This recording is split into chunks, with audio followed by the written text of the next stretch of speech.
Hello guys, welcome to Pronouncist, your pronunciation guide. Today we will learn how to pronounce the word shown on the screen. Tur. First, let's hear its American pronunciation. Tur. Now, read the syllables of U.S. pronunciation shown on the screen naturally. Tur, tur, tur, tur. Now, let's focus on British pronunciation of this word. Tear. Now, read the syllables of British pronunciation shown on the screen naturally. Tear, tear, tear, tear.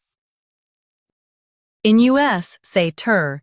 In UK, say tear. Focus on the vowel sound. Tur, tear.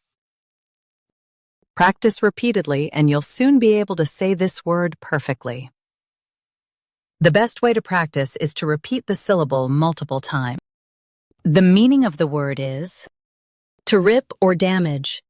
Try repeating this word several times to improve your pronunciation. We post daily videos on useful and commonly mispronounced words to help you speak clearly and confidently. Like this video and subscribe to Pronouncist for more pronunciation guides. Thanks for watching us.